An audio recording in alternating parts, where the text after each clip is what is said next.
Good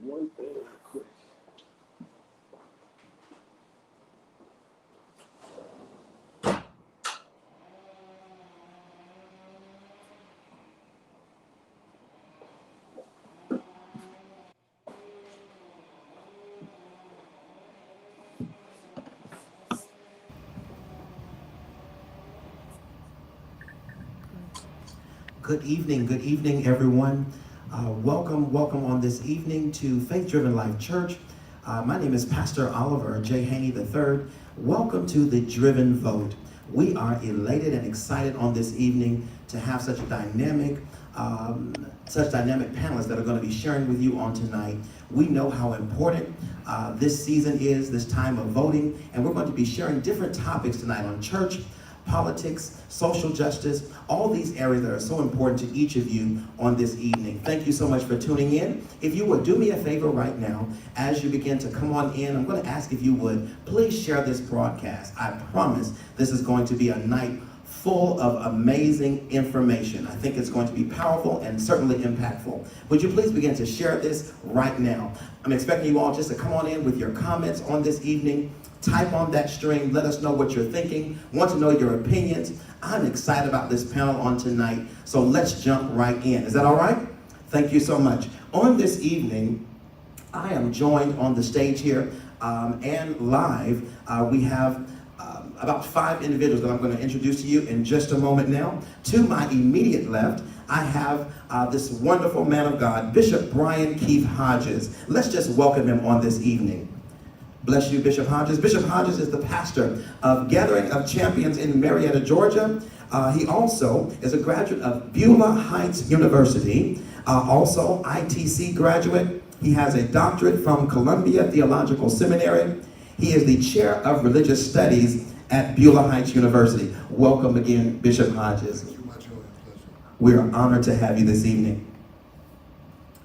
And to his left, we have the Honorable Judge Rashida Oliver. She is a municipal court judge for the city of East Point for 16 years. And now 21 years. She is a graduate of Georgia State College of Law. She is also the first African American chief judge in the city of East Point.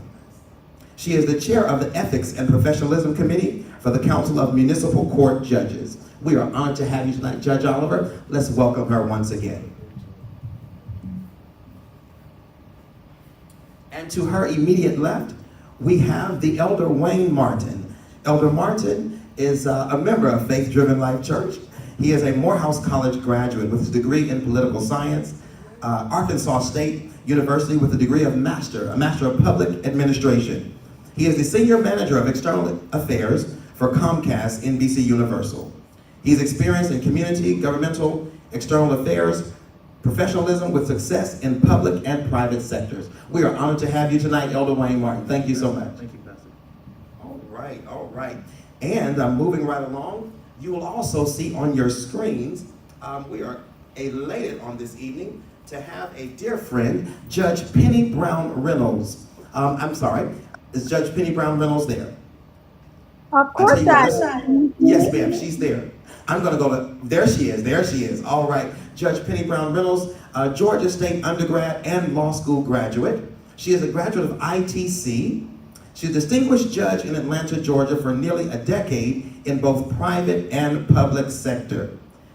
President, CEO of Divine Destiny Enterprises, LLC, and she is the author of several books. We are elated to have you tonight, Judge Penny Brown Reynolds. Let's welcome her. And last but not least, we have Councilman Andre Dickens, Post 3 at-large council member, graduate of Georgia Tech. I understand he also graduated from my alma mater, Mays High School. Yes, sir. Graduate of Georgia State, Masters of Public Administration, Georgia Community Leader for Tech Bridge Nonprofit. Councilman Andre Dickens, we welcome you on this evening. God bless you, sir.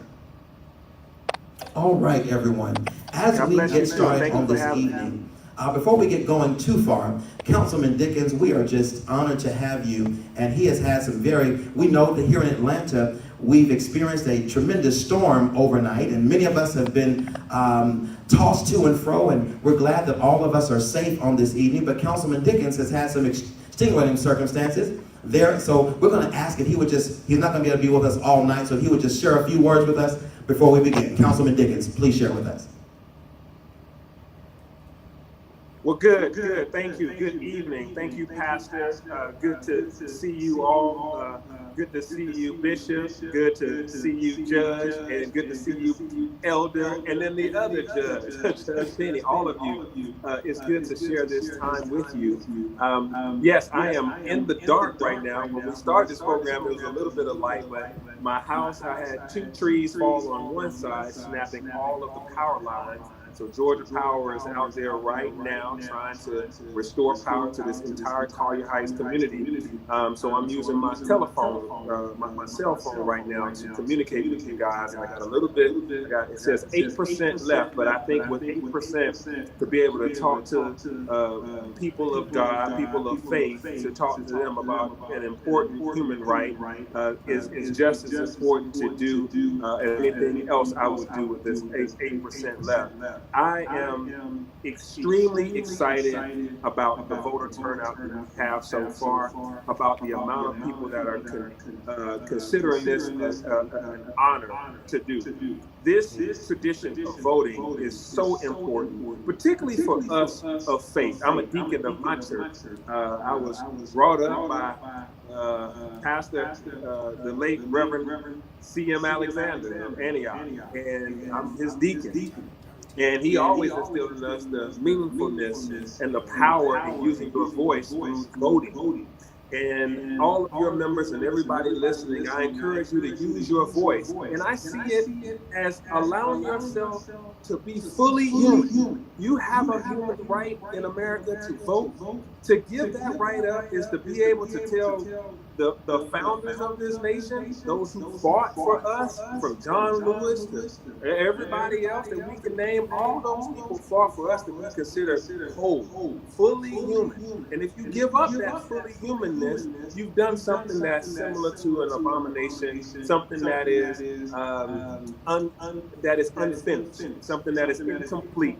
And we want to be adequate before God and always give it our best. What do we think and who do we decide best represents us and the interests of our people and the interests of the way of the Lord. So I think that right now I've made my choice and I've cast my vote, and I do so because I feel it's my human right, and I don't want to give anybody else more humanness than me by me not showing up, and they do show up. If they show up and I don't, they got one up on me, and that ain't how it's gonna go in my life. So I encourage everybody to, read. We take a lot of time to read a lot of things. We scroll through Facebook all day and read people's bios and jokes and stories. Take a little time to read about the 2 candidates and then read the 2 presidential candidates, the senators. Oh my God, these senators make decisions about our judges. We got 2 great judges right here, and I'm gonna let them talk about judges. And senators make decisions about our health care, make decisions about our voting.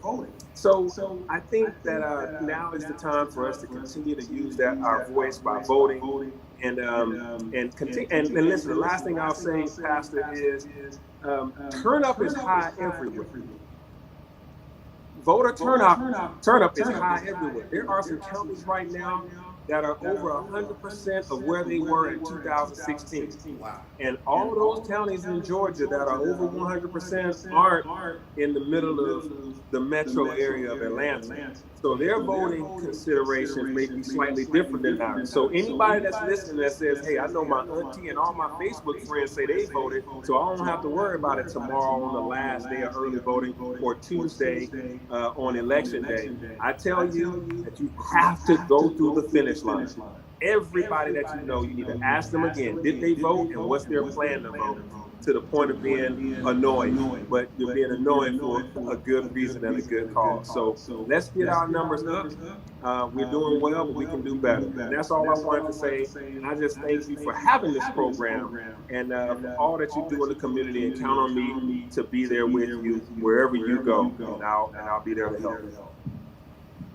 Councilman Dickens, thank you so very much for those powerful words on the importance of voting. As a matter of fact, that's a great place for us to start on this evening. I want to throw this out to the panel for anyone to answer, and you all feel free. But what inspired you? What inspired you to vote for the first time in your life? What inspired you to vote? Ladies first. Judge Oliver. All right, so that's fine. So what inspired me to vote the first time in my life? Being at an HBCU and being 17, when you start at an HBCU, it gives you a whole different perspective on the importance of voting. Your parents tell you to vote and everyone else does, but during my course of transitioning through Payne College, it was during the time of apartheid. And the importance of the people of South Africa not having an opportunity to speak for themselves, to decide how their lives were going to go, how they're going to be perceived, was extremely important. And so there were a lot of activists on our campus and a lot of people who instilled in us the importance of using the voice that you have. And so we all have a voice. That voice is going to be heard one way or another, either verbal or in writing. We have the ability to communicate. And so that was the time that I realized it wasn't just my parents' vote that was important, but it was mine and it was my voice as well. As you know, a lot of the things that happened with apartheid back then was driven again by students, and by students who made a huge outcry about the importance of us being engaged and involved. And so that, I think, was the one thing that really made me understand that not only would I vote then, but I would never miss a vote. Powerful, powerful. As you mentioned, you would never miss a vote. How important that is. Someone else, take that. Elder Martin. Yes, sir. My first time voting was in 2001. I was a freshman at Morehouse, and I can remember being in high school and I was in the Mayor Jackson Youth Foundation, and Mayor Jackson said the most important thing we as African Americans, Bishop, can do is to embrace the ballot, the buck, and the book. The ballot being the black vote, the buck being education, the buck being economics and black business, and the book being education. And notice he put the ballot first, because without going to the polls and exercising your, as Councilman Dickens said, your right to vote, which is a human right, but it is your civic duty as a member of the community that you live in. We are a hopeless people, quite frankly. I don't think voting is more important to any group in mass in this country than African Americans, because we are the only group that at one point the Constitution called less than human. We were 3/5 of a human in the Constitution, in the highest doctrine of law in this nation.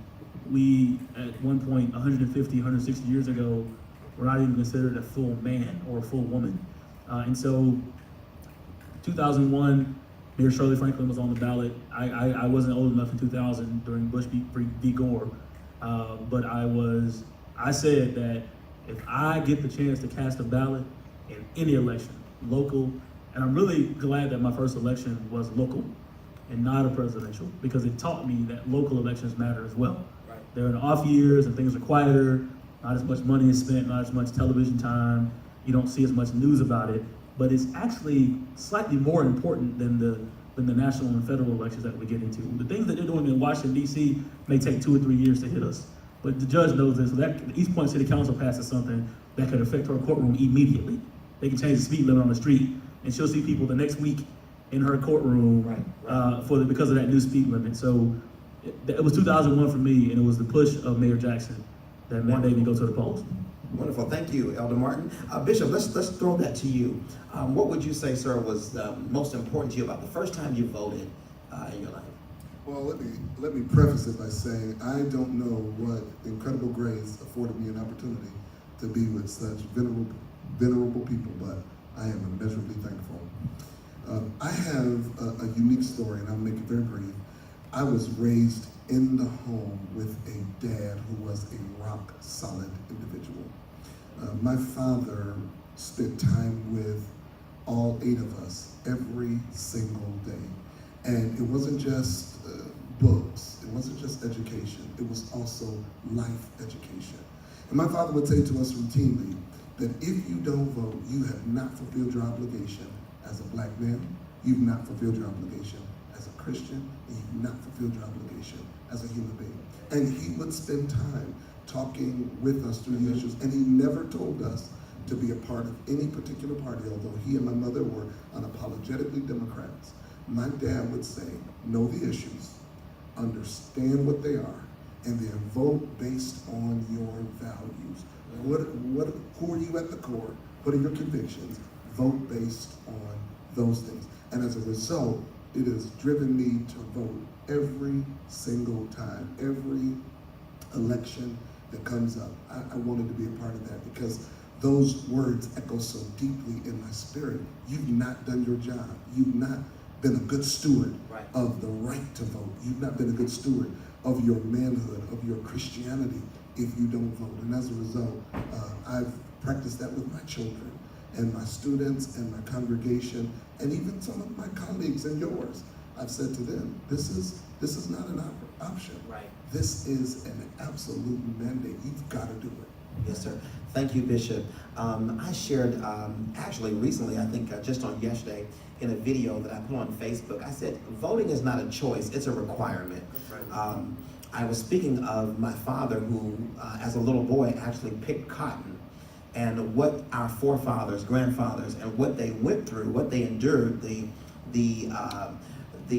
toil and the strain of what they went through to get the right to vote. It's a requirement for us on today to make certain that we go to the polls and vote. I think that's a perfect segue to toss it to Judge Penny. Would you share with us, Judge Penny, your experience, your first time voting? What was so important to you? Well, good evening, and thank you, Pastor, for having me here. This channel, especially about I always say it's part of my activity. I voted at it with my grandparents, made me understand power voting.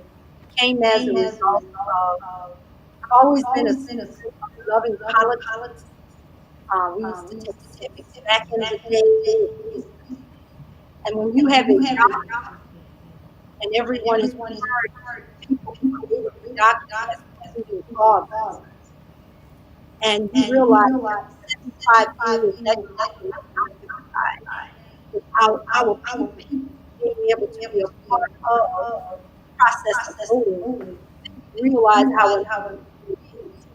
And so for me, it became a part of the history of America. I was very fascinated. And then just started having a common first. I take it very almost an honor. I can remember the outfit I wore the day I was home because I love fashion. It had a white blouse on, black skirt. It had a bow on it. I remember coming out there and I was so excited because it was the honor of my life. Wonderful, wonderful. Thank you so much, Judge Penny, for sharing. I'm going to move on this evening. Let's discuss this. Second question for tonight. Those of you on Facebook and YouTube, please join in and share with us in the comments. What is the most important issue, panel, Judge Penny, and the panel here this evening? What's the most important issue you believe American voters are facing in the 2020 presidential election? Some of the choices could be the Affordable Care Act, economic recovery, racial justice and equality, the coronavirus, the Supreme Court. What would you all say? And of course, there's no wrong answer, but what would you say is one of the most important issues you believe Americans are facing in this particular presidential election? Well, you left me out. Yes, Judge Penny, please do. On the ballot. This is an election for 100 years. Yes. We have the commander-in-chief who is running on the platform of racism, oppression. And so for me, all of the things you mentioned are on the ballot. Yes. But I believe that the issue of race, the issue of how we will treat in years to come and for generations to come, for me that is the most important thing. Really, America Who are we as people after what we have endured for 4 years? After we've dealt with the bigot, misogynistic, racist, and we have been very polite and not wanting to call that out, but the hypocrisy that has surrounded this mission to the point of almost breaking us Yes. as a nation. The burden has been so much for us to bear. So for me, it is an election that's more than years in the making. It's been about racism. Thank you, Judge Penny. Powerful words there. We're going to toss it. I think we'll go to Bishop Hodges. Bishop, what would you say? Thank you, Judge Penny. Bishop, what would you say is one of the most important issues for you? I 100% agree with Judge Penny. I am consumed with both anger and frustration with how our country continues to live as if everything is good. It's not good. It's not ever been good. We are still struggling, and what we've noticed over the last 4 years is we've noticed blatant and conspicuous bias. We've noticed it. We're now seeing people drive past polling places with signs, Confederate flags, guns even. This whole notion of bias and intimidation has begun to eat up our country. But not just that, that's something present. If we were just to look over the last 50 years, we've watched progress, but we've not watched equality. So we can get a loan, we can get a mortgage, right. We can go to school, we can graduate, we can move to the suburbs, but we've never experienced that one quintessential and vintage variable, which is equality. We don't see it in the justice system, we don't see it in the legislative bodies. As a matter of fact, we continue to send little old white men to Washington and expect things are going to change. And they have not. They've progressively gotten worse. We have simply just masked over them with progress. So under the panoply of progress, we have ignored the fact that we are not treated any differently than we were 50 years ago. We've seen a tamed America, but we've not seen a transformed America. And that's the problem. They asked a theologian a number of years ago if he would give a critique or an exegesis of America, and he said this: America is lost, and that's all. And that's the truth. We're warming up in here. We're warming up in here. Facebook and YouTube. Tell me what you think about this. We're going to go to Elder Wayne Martin. Elder Martin, what's the most important issue you feel right now American voters are facing in the 2020 presidential election? Affordable Care Act, economic recovery, racial justice and equality, the coronavirus, Supreme Court. What would you say, sir? First of all, let me say it like this. I think I'm the only person up here, and you, Pastor, in corporate America. These are my views and not those of Comcast, NBC, Universal. So let's please delineate between the two now, because Pastor mentioned that in my introduction. These are Wayne Martin's views and not those of my company. And what I will say is I want to agree with Bishop as well as Judge Brown that it is racial justice, without a shadow of a doubt. But I also, my minor in more also is economics, so I look at things in macro and micro. The micro issues that are faced with people at their kitchen table tonight is the economy. You've got people that have lost their jobs in the last 6 months, 6 weeks, just simply because of the pandemic. Their livelihood is gone. And the stock market going up has nothing to do with what's happening on Main Street. I think the last Gallup poll said that only 47% of Americans own stock. So that's 53% of the people that don't. And so those people are in a very bad situation right now.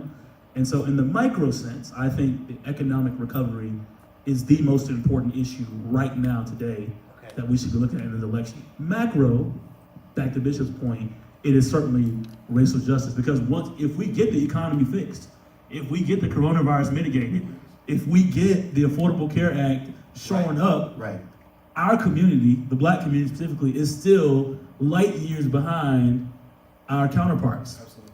For every $100,000 of wealth that a white family owns, I think the Black family owns $2 of wealth. I didn't say $2,000, I said $2. $2. And that's a straight up issue of economic inequality and inequity. And the president's son-in-law said something very interesting earlier in the week, that if African Americans or Black folks just wanted to be successful, we could be, Judge. I said, wow. So I guess these 2 degrees and all the hard work that I put in over my life just absolutely mean nothing. Because I have friends that I have more white friends, that I have more education than, more experience than, and they admit to this, but they're sitting on, I'm talking about folks that are 30 years old, 35 years old, $500,000 in wealth, stock portfolios that they inherited over the years that I don't have, but I work twice as hard as they do. So macro, it is racial justice without a doubt. Micro, kitchen table, every day, what's happening tomorrow in my bank account, me feeding my family, it's certainly the economic recovery. So my perspective is going to be completely different. Yes, please do, Judge. Number one, because I am the chair of the Ethics and Professionalism, and ethics tells me what's appropriate to speak about in public and what's not. So what I will say is this: I believe that when one person grieves, another person's grief is no different because it's theirs.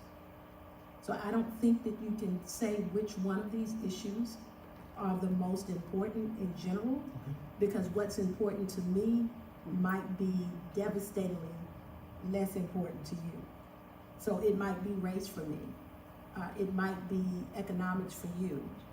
The people who come to me from time to time and get married, and they only got married because they needed health insurance. It's a whole nother piece for them. What I will say is, regardless of what is the most important issue, what I am enlightened by is that it has driven people to vote. Whatever your issue is, whatever the one thing is that has inspired you or frustrated you or angered you, it has caused you to want to raise your voice. And I think that is the most important thing. I tell people all the time, clothes don't get clean if there's no agitator in the washer. That's good. And so we now have agitators. Judge Brown Reynolds, you understand what I'm saying. We have agitators, whoever we call them, wherever they are, we have agitators, and we need to now put our vote in the box as if it is what's needed to clean. And so we have a lot of work to do. And I say we, regardless of what your perspective is, we have a lot of work to do. And the only way I know that everyone that has not lost their right to vote, because that's a whole nother issue, has a right to speak, and they do that by voting. What irritates me more, if you want to know the truth, is not these issues, but the lack of drive that people have because they are hopeless and they don't see any hope, and they don't think their vote will make a change. Right. And I submit to them that if you don't say anything, nothing will change. So you have to get in the mix. If your vote is that vote that agitates the people to move, then that's what you need to do. But we've been agitated. Wonderful, wonderful. This is really a dynamic conversation. Judge Oliver, thank you so much for highlighting the hopelessness of voters. That's such a strong, powerful issue in the African American community. Recognizing that our vote, your voice matters. Understanding the importance of going to the polls. Yes, Elder Martin wants to jump back in here. Go ahead. That's an excellent point that you made, Judge. You know, I'm a boy from the SWATs like Pastor Haney, and I'm sure all of us are from some variation of an urban black community. I think, Bishop, you're from Detroit. Absolutely, and I'm sure you're from some urban, there we go, SWATs, right? So we all have a very similar lived experience. Regardless of our age, regardless of our experiences, there's a lot of intersectionality. You know, Cass Tech ain't nothing but Mays of Detroit, right? Same, you know, great. Right. I hear you. But I'm just saying, it's turned out some great individuals among some of the hardest and harshest odds ever, right? And so that's what I mean. There's that synergy, thousand miles away, but same synergy. Sure. And so I wanted to preface my comment about what you're saying about hopelessness, because I had these conversations that are a juxtaposition, you know, being a boy from Campbellton Road, you know, but also having gone through the halls of Morehouse and having a lived experience that has caused me to see what Du Bois called the double consciousness, right?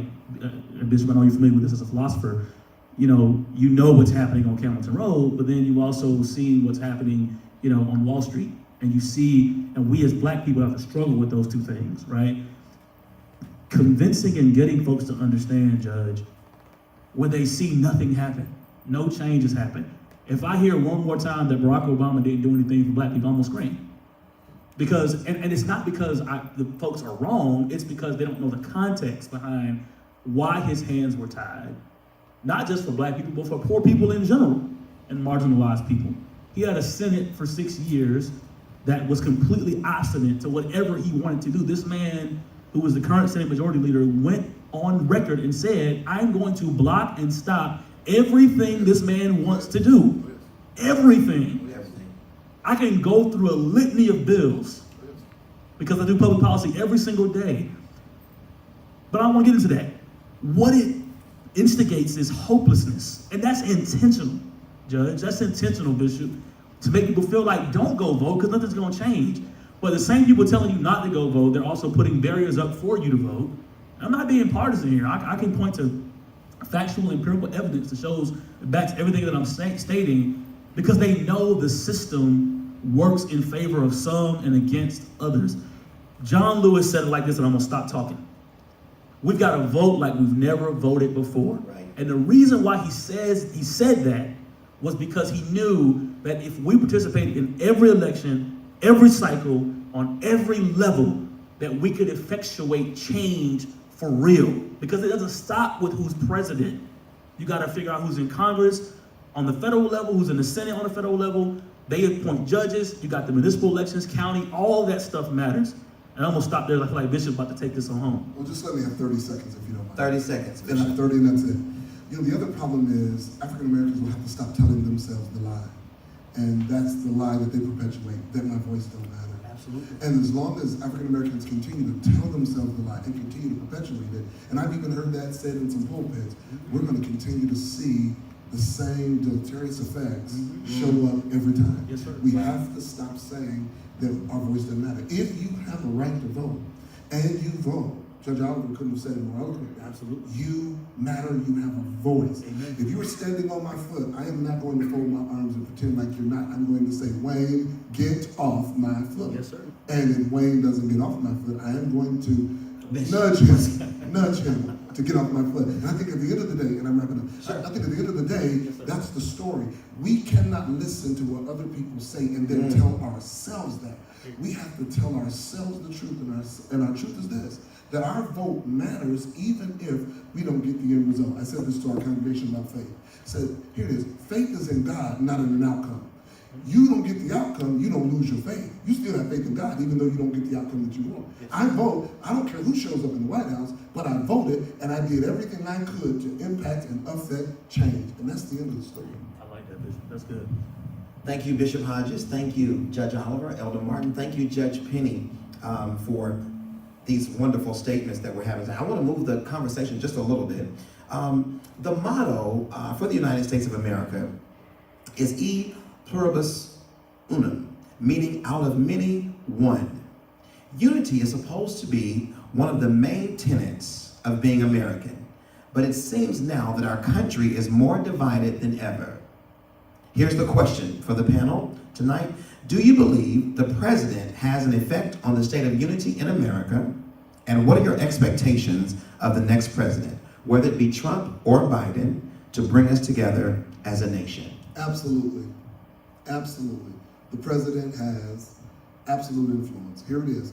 Whoever has the microphone will determine the issues that show up in our world, in our country. And that's what's happened. We've given a man a microphone, and that man continues to set the tenor and tone and pace in America. And he becomes the voice that Americans listen to, especially those who have determined that whatever he says is the gospel. And so now we've got this widening problem because we've given the microphone to an individual who is less than authentic, less than genuine, who has less than value for all people.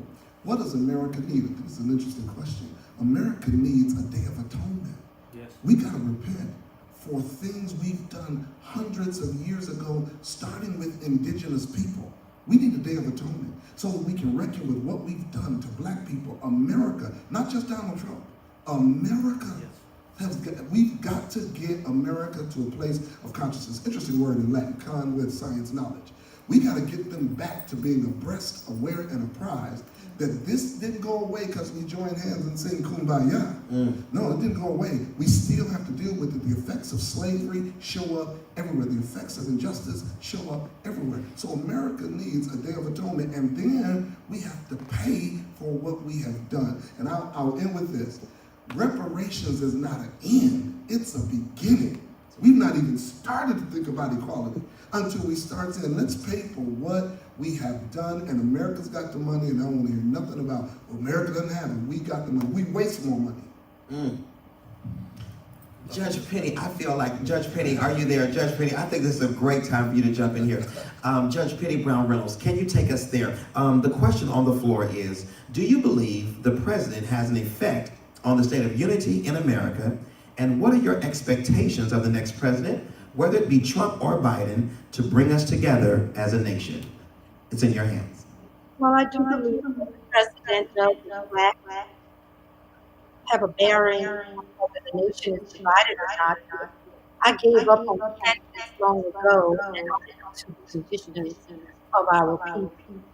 I vote my interest and that of my community because I know that at times candidates do fall short, as we all do. We put a lot on them. We hold them oftentimes for accountability. As a woman of God, I'm also an associate pastor. I'm a scholar, as I'm a month and a half from my PhD in criminal justice. I have had a long distinguished career as a theologian. And so, of course, I would read. But I just think that we have spent a great deal of time with respectability politics, and we're dealing with a generation now that has watched the way things have been going on in relationship in America. These young people won't know.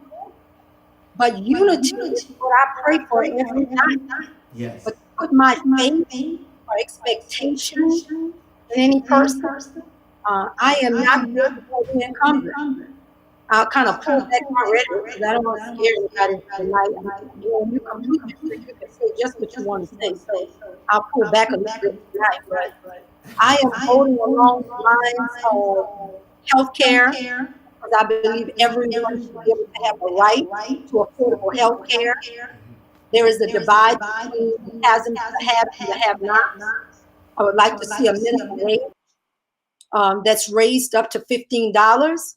I want to see criminal justice reform. All of these are the conditions of my people. I want to see the economic strata be made in such a way where individuals are in a position to make their lives better. I am the product of the American dream. Is it possible for one person to deliver that? I don't know. But I know that I've moved away from concentrating on the candidate and concentrating more on what the candidate promises to do, and then be a part of the accountability aspect. Voting is that one part. And I think if we can just piggyback for just a moment, if I can, to say this, voting is not always about exercising a right for a particular platform or a candidate, but there are a lot of young people today voting out of protest, and voting can be an act of protest. If you're voting for a candidate or against a candidate. But I just think for me, I want this country to come together. I think that what Elder and Bishop both said are correct, and also what Judge Oliver said. But I do believe, and I wouldn't be authentic and being true to myself if I just sit back and don't say that the person who has been in this office and this position has spent a lot of time dividing this country and has done so along racial lines, and it pains me. So it is my hope that if come November 3rd or whenever the election is certified, and certainly January the 20th, when a new president, I hope, is sworn in, that we can be back on the road of all races and ethnicities coming together to unify this country, But then I am also one who believes in reparations as a starting point. And so that's my position on it. I do believe and pray and hope for unity. I wouldn't be a woman of God if I did not. Thank you, Judge Penny Brown Reynolds. Thank you so much for those eloquent comments. Judge Penny Brown Reynolds for Secretary of State. They want you for Secretary of State. All right, I'm going to toss it now. Let's go to Elder Martin. Elder Martin, let's take a little bit of this question, if you would, sir. Do you believe the president has an effect on the state of unity in America? And what are your expectations of the next president to bring us together as a nation? I think is it John Maxwell? He said that everything rises and falls on leadership. Either we will fly together or we'll die together. Fly together in unity, die together in disunity. Absolutely, yes. I think that, and I'm thankful tonight that nobody said anything that's partisan tonight. Nobody has said anything that champions one candidate over the other or vote this way. Nobody said that. We're just speaking truth to power. And the bottom line is we need to get back to a place of decency in this country. One of the things I like that one of the candidates is saying is that we're running for the soul of the nation, right? How can we as Americans tell other countries, we can't even say anything about human rights right now, about the Chinese right now slaughtering Muslims in that country. How can we say a word about that when we got kids at the border locked in cages? It's not a partisan issue at all. We're just talking about simple decency. Right, I hear you. Because they're brown, they're locked in cages. That's just the bottom line. And as Judge Reynolds said earlier, the president sets the tone for that. Being able to be empathetic and walking in the shoes of others. We've had a black president now, so now we can say whether you're a black president or a white president. I have seen white presidents show empathy. I saw George W. Bush get up and say, we're not going to demonize our Islamic brothers and sisters in this country because we were attacked by extremists. We're not going to do that. I saw John McCain step up at a rally and say, I'm not going to let you impugn the character of my Senate colleague based on his race and what you perceive to be his religion. So it's not a partisan issue. It's a matter of decency and civility. And I do believe the president has an influence on that. And I'm hoping that we can move the needle and get back to just a basic level of decency, whether we talk about the issues or not. Can we do it in a respectful way that upholds the humanity of others? Absolutely. Thank you so much, Elder Martin. Lastly, I think we're going to have Judge Oliver to wrap us up on this topic here. So, obviously, leadership is important, clearly. And whoever is leading is responsible for what happens. I mean, no matter what happens in leadership, you can't blame your subordinates for everything. I can't blame people beneath me for rulings that I made. They're my rulings and I have to be responsible for them.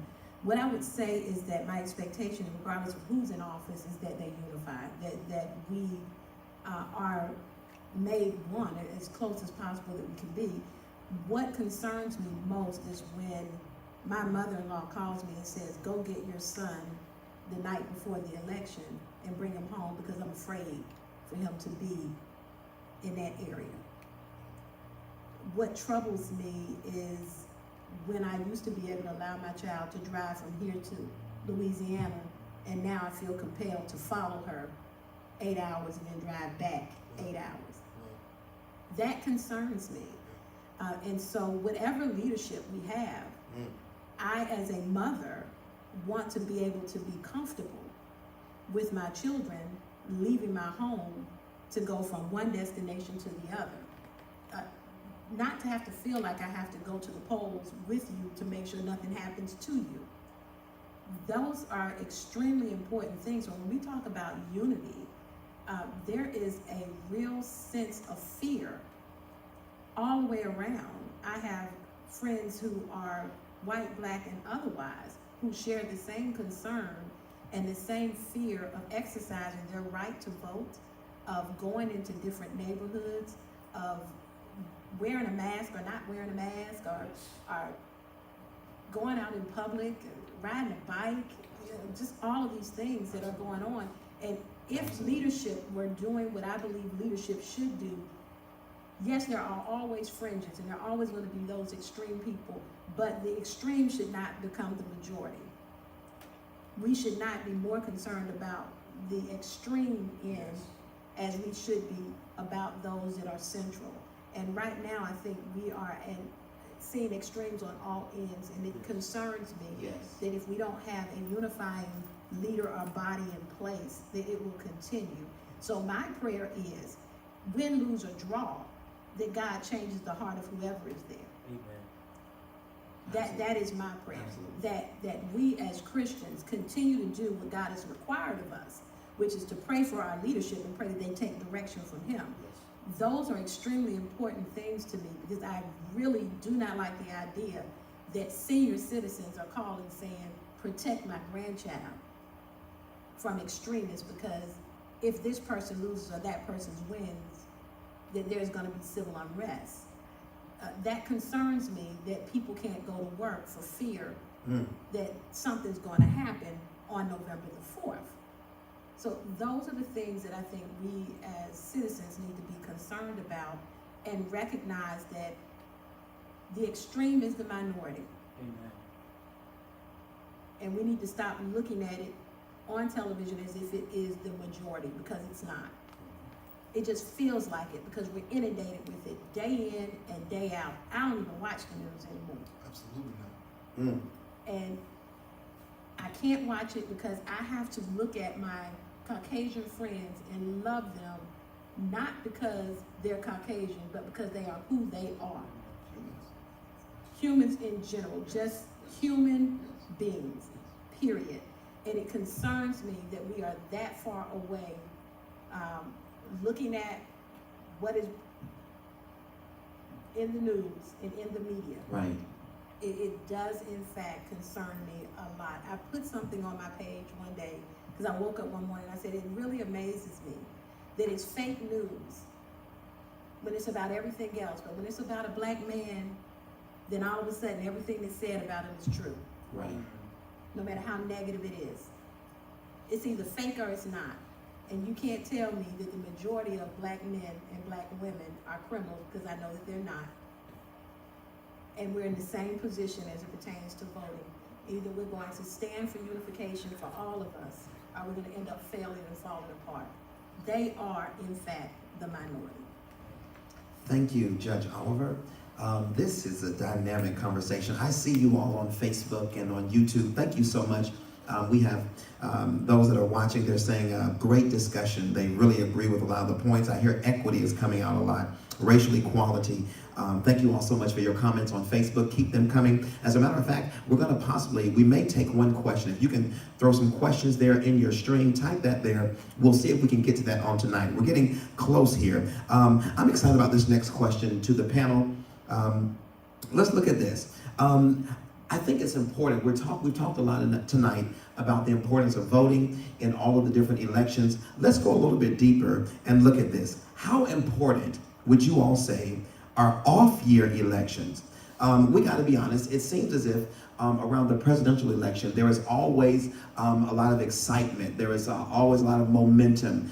There seems to be a great push to the polls around the presidential election. How important, though, I think there's something to discuss here that we may be missing. How important are off-year elections, be it local, county, state, and federal, midterms? And then with that, how can we then motivate our community to go and vote in record numbers like what's happening right now around the country? Would anyone like to? Looks like Judge Oliver is ready. Just because that's something that's extremely important to me. As you know, we have Random Hope Foundation Incorporated, and we teach